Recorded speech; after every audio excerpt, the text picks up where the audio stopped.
know what you know. Go silence. Designated to. Right here. Fucking 300 pounds. Depends on who I kill. Just enough. At a luxurious villa in Colombia, an international crime boss is living a lavish lifestyle with heavy security around him at all times. Armed guards cover every part of the property. One morning during his regular swim, the boss spots his expensive watch sinking to the bottom of the pool and dives in to get it.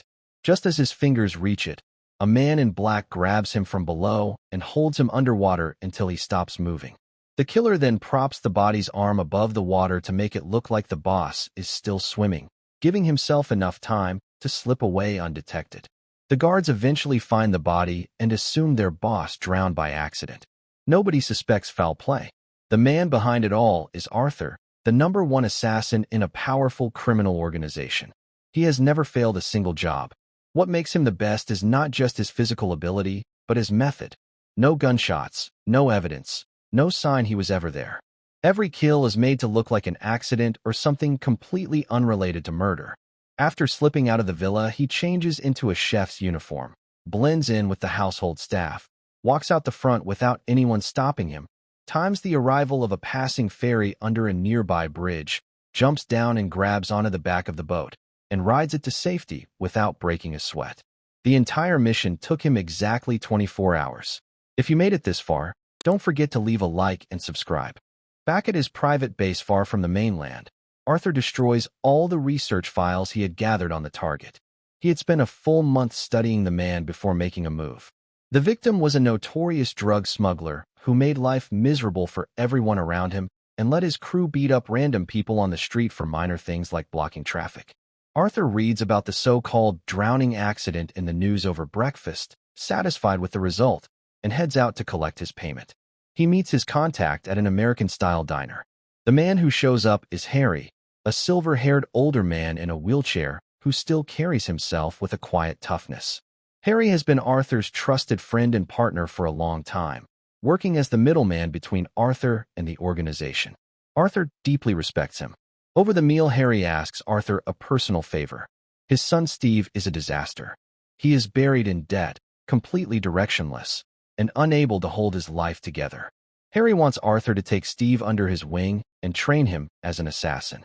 Because of his long-standing friendship with Harry, Arthur agrees without hesitation. With his payment secured, Arthur goes out to enjoy himself at a bar that evening. He meets an attractive woman and spends the night with her before heading home. When he opens his laptop to check his next assignment, he freezes. The target listed is Harry. Arthur immediately calls the organization, assuming it is a clerical error. The person on the other end confirms it is not. Arthur demands an in-person meeting with senior leadership right away. He boards a private plane to meet a high-ranking figure named Dean.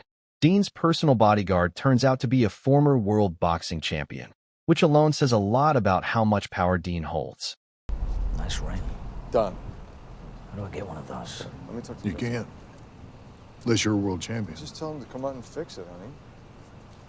Sitting together in a car, Dean lays out the situation.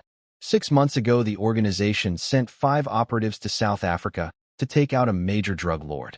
All 5 were killed, and no information was ever sent back. The only 2 people who knew about that operation were the senior director and Harry. The organization dug into Harry's finances and found something troubling. Around $20 million had recently been deposited into his account. Given that Harry barely had enough money to cover his own bills and was also carrying his son's debts, there was no reasonable explanation for where that money came from. The organization concluded that Harry had tipped off the South African drug lord in exchange for payment and got all 5 operatives killed as a result. They want Arthur to personally carry out the hit. His close personal relationship with Harry makes it easier to get close and keeps the whole thing from looking suspicious. Arthur has 48 hours to get it done, or the organization will come after him next. Arthur is deeply conflicted, but instead of carrying out the order, he picks up the phone and calls Harry. Arthur? They're coming for you tonight. Who's coming? Dean. He warns him that the organization believes he betrayed them and is sending someone to kill him. He needs to leave immediately. Arthur then walks Harry through a precise escape route, guiding him to short-circuit the security cameras on the 18th floor, move through a secret passage connecting to the building next door, and make his way down to the parking lot. When Harry steps outside and sees the stage scene Arthur has set up, he immediately understands what is going on. He calmly admits that yes, he did in fact betray the organization. He even reaches into his jacket and hands Arthur extra bullets to make the staged robbery look more convincing. Arthur takes the gun from his old friend's hand and shoots him in the chest. The code of an assassin does not allow for tears. After the funeral, Arthur visits Harry's grave and runs into Steve standing there alone. The loss of his father has clearly changed him. He is quieter and more serious than before. The two drive over to Harry's old house together. Steve admits bitterly that he always felt his father hated him and never made an effort to stay in contact. Arthur tells him that is far from the truth, that Harry talked about Steve all the time and loved him more than Steve ever knew. Steve gives a hollow laugh and does not look convinced. Arthur offers to help him out financially. Steve refuses. He wants to sell his car, use the money to buy a gun, and get revenge for his father's murder. Not long after, while Steve is sitting in his car waiting for a friend, a young man walks up and pulls a gun demanding that Steve get out of the vehicle. The guy is just a street carjacker, but Steve, still raw with grief and barely holding himself together, assumes the worst.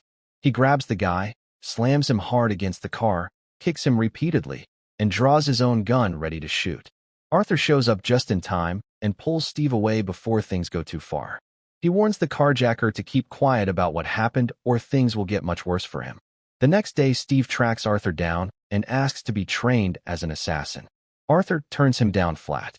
Steve pushes back, pointing out that Harry helped Arthur for years, and now, when Steve needs help, Arthur is just going to walk away. Arthur gets in his car and leaves. But he picks up his phone a short while later and calls Steve back. He looks at an old photo of Harry and changes his mind. He agrees to train him. They meet the following morning at a pet store. Arthur explains that people in their line of work are called mechanics because they fix problems for a fee. Steve acts like he already has a solid grasp of what the job involves and that it will be easy. Arthur looks at him and says bluntly that he does not know a thing. Steve fires back that Arthur does not know anything about him either. Arthur then proceeds to recite every detail of Steve's life without pausing once. Where he was born, how old his mother was when she died, his school records, his criminal history from high school. All of it. Steve is completely speechless. The first lesson Arthur gives Steve is about building and maintaining a cover identity. He has Steve adopt a dog so that he gets into the habit of appearing to be an ordinary and harmless young man going about his normal life. Every morning Steve should be seen walking his dog, and every afternoon sitting at a coffee shop working on Sudoku puzzles. Nobody is going to look twice at someone like that. Once that routine is locked in, Arthur moves on to shooting. Steve improves fast, going from hitting tree trunks to blowing through solid concrete.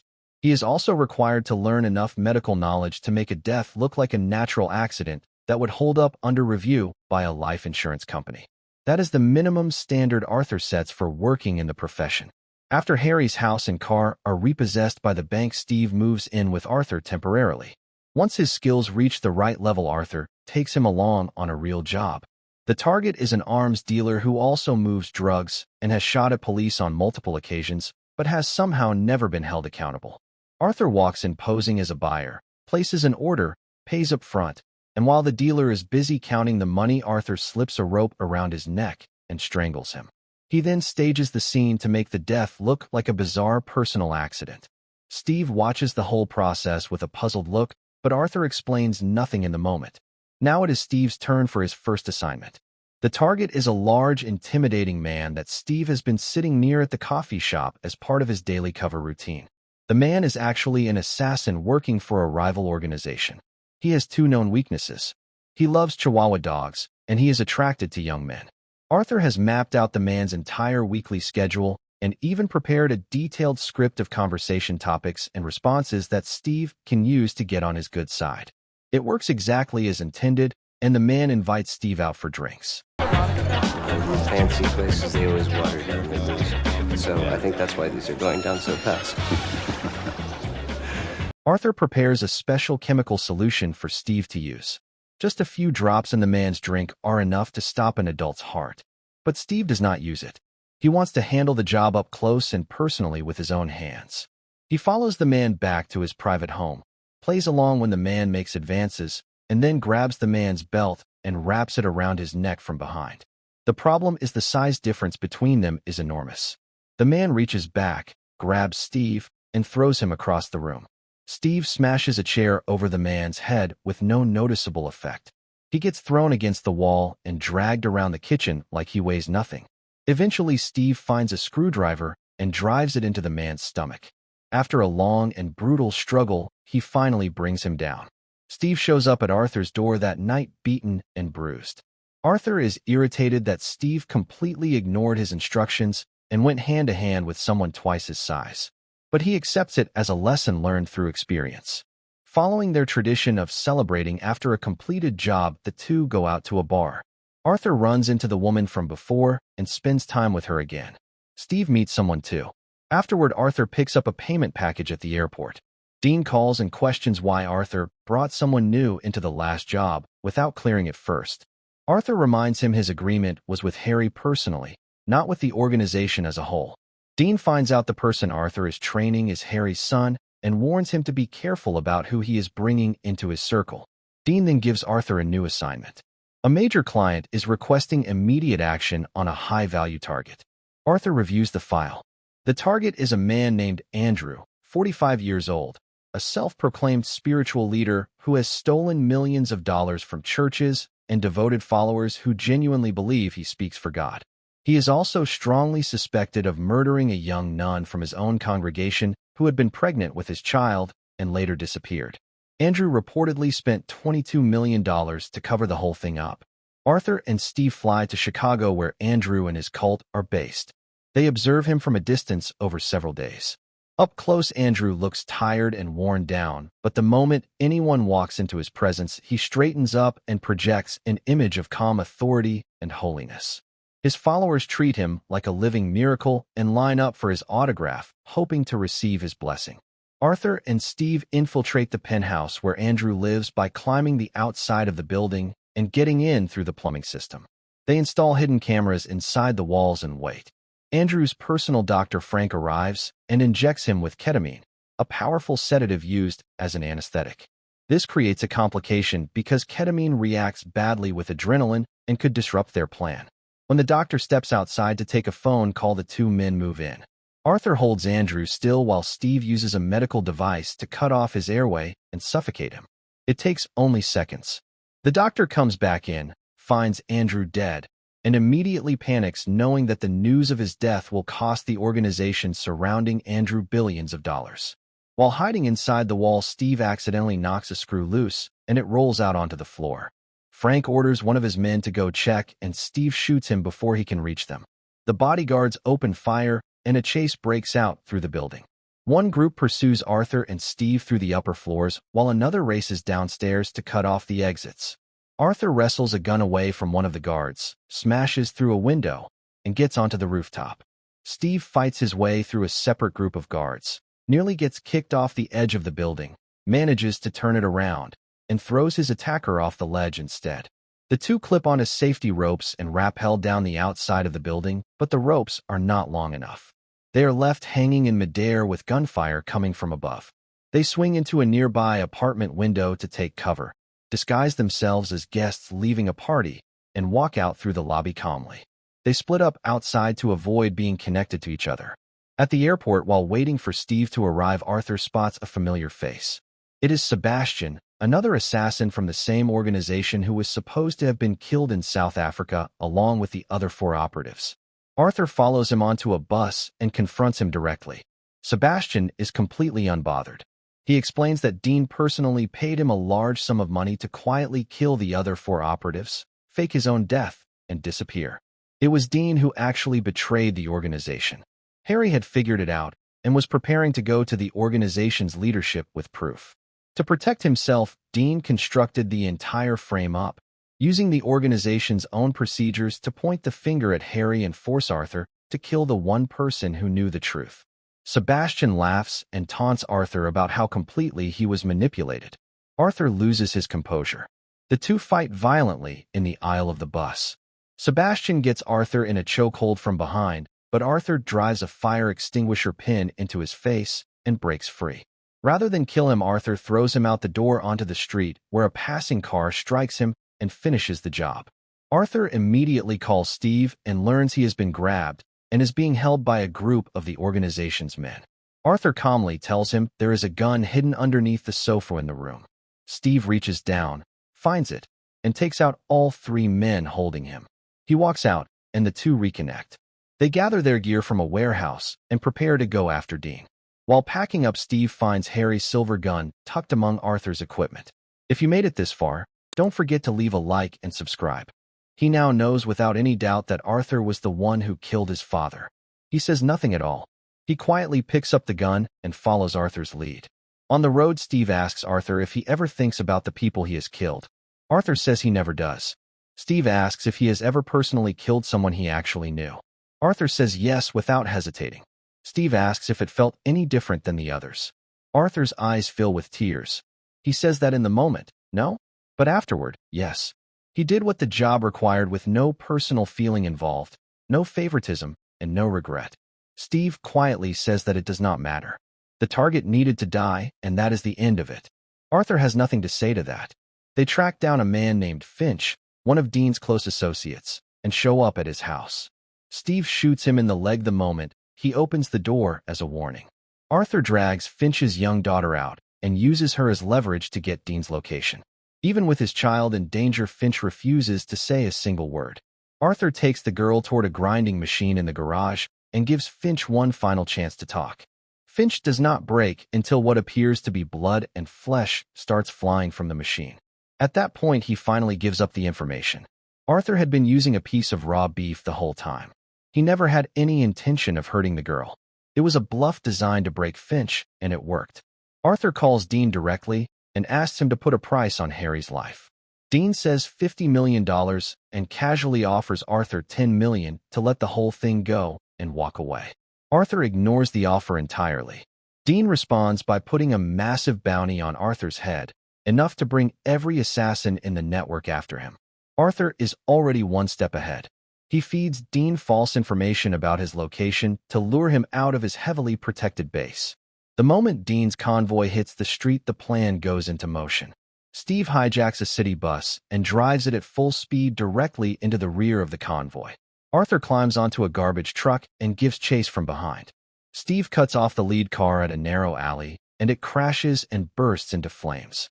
Dean orders his driver to reverse and get out, but Arthur drives the massive garbage truck straight into Dean's car from behind, sending it flipping through the air. Everyone inside is killed except Dean, who crawls out of the wreckage badly injured. Arthur and Steve stand over him, empty their guns into him, and walk away without looking back. With Dean dead, Arthur tells Steve the plan is for both of them to disappear, change their names, and start over somewhere new. Steve asks if they are really going to do it together. Arthur says it is entirely up to Steve. They stop at a gas station to refuel.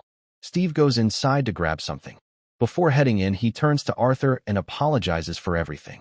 Arthur says nothing back. Steve comes out, pretends to check the gas pump, quietly pulls the nozzle free and lets fuel pour out across the ground, then walks away at a steady pace. He steps behind a concrete wall, draws his gun, and fires toward the car. It explodes into a massive fireball. Steve goes back to Arthur's house afterward, unsure of what his next move is. He turns on Arthur's old music player, the one his mentor always listened to after a job was done, and walks out to the garage. He gets in the car and drives away. After a few minutes, he notices a folded piece of paper sitting on the passenger seat. He picks it up and opens it. It is a handwritten note from Arthur. It reads, "If you are reading this, I am dead." Steve smiles for just a moment before the car explodes beneath him. Back at the house, when the last song on the music player ends, a wire connected to a hidden device is triggered and a bomb detonates, burning the entire building completely to the ground. But investigators reviewing the security camera footage from the gas station find something unexpected. The footage clearly shows a figure slipping out of the car just before it exploded. Arthur is still alive. He survived, the way he always does, leaving no trace and disappearing without a single clue as to where he went.